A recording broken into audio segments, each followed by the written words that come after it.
আসসালামু আলাইকুম। জাতীয় কবি কাজী নজরুলকে নিয়ে হাজার পর্বের আজকের ৭তম পর্ব। ৭তম পর্বে আপনাদের সাথে আলোচনা করতে চাই জাতীয় কবির বিখ্যাত একটি গান, একটি ইসলামী গান। আমি যদি আরব হতাম মদিনারি পথ, এই পথে মোর চলে যেতেন নূর নবী হজরত। পয়জার তার লাগতো এসে আমার কঠিন বুকে, আমি ঝর্ণা হয়ে গলে যেতাম অমনি পরম সুখে। এই গানটি শোনেননি এমন মানুষ বিরল। আমি যদি আরব হতাম, খুব সূক্ষ্ম এবং চিকন কথা, আপনাকে মন দিয়ে বুঝতে হবে।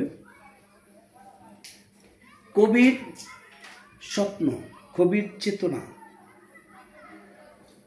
কবির আকাঙ্ক্ষা, আক্ষেপ যে আমি যদি আরব হতাম, আরবের মাটি হতাম, আরবের পথ হতাম, আমি যদি মদিনার পথ হতাম, যে মদিনার যে পাহাড়ি পথ, যে খেজুর বন দিয়ে যে পথ, আমি যদি সে পথটি হতাম, তাহলে কি হতো? লাভটা হতো কি আমার? আমি কি অর্জন করতাম সেখানে? সে পথটি হলে আমি কি অর্জন করতাম? কবি তার অভিব্যক্তি ব্যক্ত করতেছেন। এই পথে মোর চলে যেতেন নূর নবী হজরত। আমি যদি মদিনার পথ হতাম, মদিনার যে সে আঁকাবাঁকা সে পথ হতাম, খেজুর গাছের বাগানের মধ্যে সে পথটি হতাম, অথবা মক্কা মদিনার যে হাইওয়ে রোড তখনকার সেটা যদি হতাম, বা সিরিয়ার সাথে যে রাস্তাটা সেটা যদি আমি হতাম, মানে মদিনার মধ্যে যদি আমি পথ হতাম, মদিনার পথ হতাম, তাহলে কি হতো? আমার নূর নবী এই পথ দিয়ে কি করতেন? হাঁটতেন। এই পথ দিয়ে হাঁটতেন, এই পথ থেকে চলে যেতেন। আল্লাহর নবী এই পথ থেকে চলে যেতেন, এইখানে যেতেন, সেখানে যেতেন, মসজিদে নববীতে যেতেন, তারপর অন্য সাহাবীদের বাড়িতে যেতেন, তারপর বিভিন্ন প্রোগ্রামে তিনি যেতেন। তাহলে আমার এই পথ দিয়ে আমি যে পথটা হতাম, আমি নজরুল যে পথটা হতাম, সে আমার পথের উপরে পা দিয়ে দিয়ে দিয়ে দিয়ে আমার নবী হেঁটে যেতেন।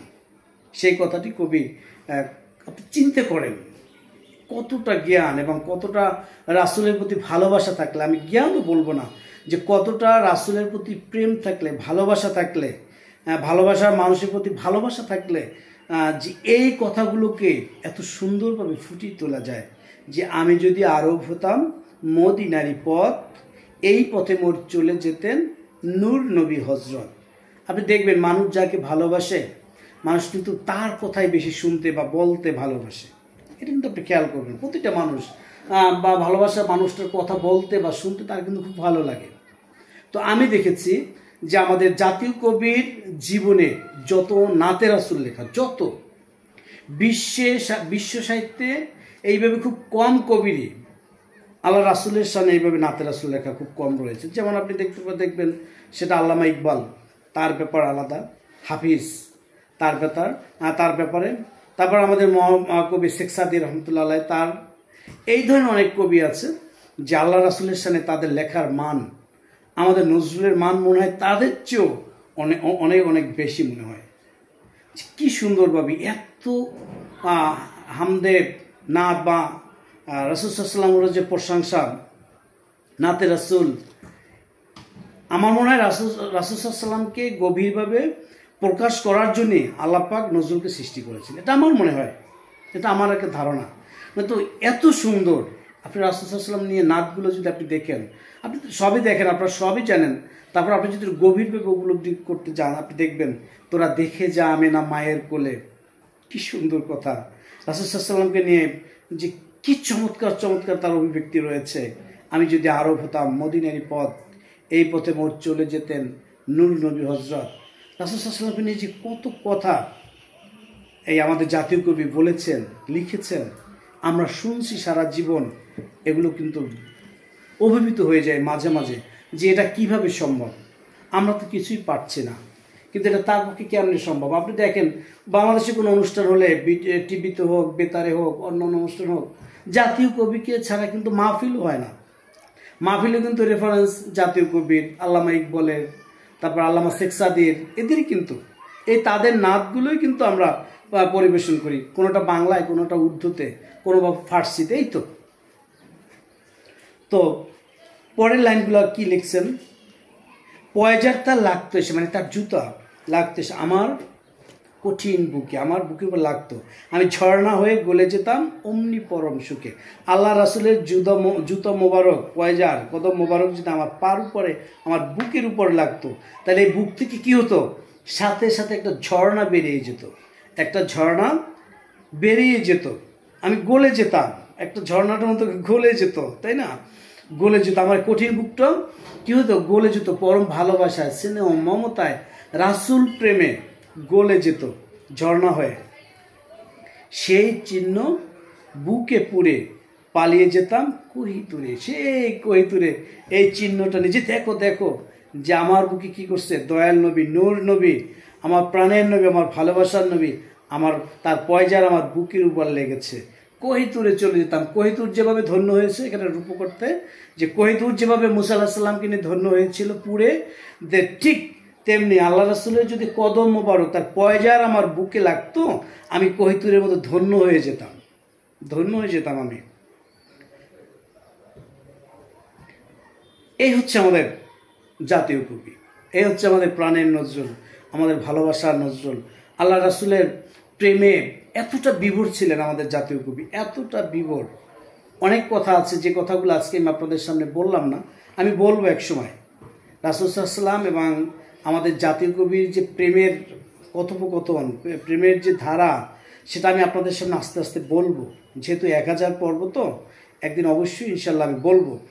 তবে আমি এতটুকু জানি যে আমি কবি সে হিসেবে বলতেছি যে মানুষ যাকে বেশি ভালোবাসে, যাকে বেশি পছন্দ করে, তার সম্বন্ধে কিন্তু এইভাবে কথা বলা যায়। মধু পূর্ণিমার সেতা চাঁদো দোলে, যেন উষার কোলে রাঙা রবি দোলে, তোরা দেখে যা আমেনা মায়ের কোলে। কি চমৎকার আপনি বাণী বিন্যাস। তারপর দেখেন এই এই এই লিরিকে, এই গানের ভিতরে লাস্টে কি লিখেছেন আমাদের জাতীয় কবি, মা ফাতেমা খেলতো এসে আমার ধুলি লয়ে, আমি পড়তাম তার পায়ে লুটিয়ে ফুলের রেণু হয়ে, হাসান হোসেন হেসে হেসে নাচতো আমার বক্ষে এসে। কিভাবে এই কথাটাকে আপনি মূল্যায়ন করবেন, আপনি বলেন যে মা ফাতেমা কি ধুললে খেলতেন তার সেই বেলায়।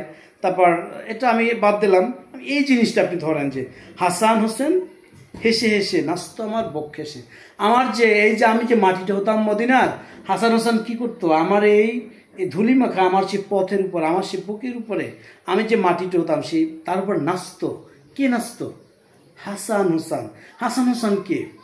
যে হাসান হোসেন আল্লাহ রাসূলের ঘাড় মোবারকে উঠেছেন, পিঠ মোবারকে উঠেছেন, তারপরে বুক মোবারকে লেগেছেন, গায়ে পুরো শিশু করে দিয়েছেন, তারপরে নানার সাথে কুস্তি খেলেছেন, নানাকে ছোটবেলায় কামড়ি দিয়েছেন, চুমো দিয়েছেন, নানার সাথে কত না কি করেন মানুষ, অনেক কিছু। তো হাসান হোসেনও তার নানার সাথে কোনোটাই বাদ রাখেননি। অতএব সেই হাসান হোসেন কি করত, যে আমার বুকে এসে আমি যে মাটিতে হতাম মদিনার, সে মাটির উপরে এসে নাচতো।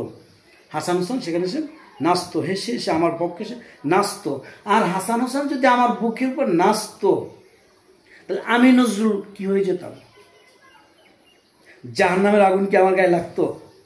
আপনারা বলেন তো।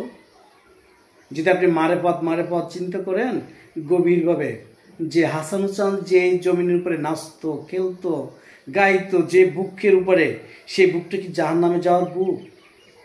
যাই হোক, আমি এদিকে আলোচনা করবো না।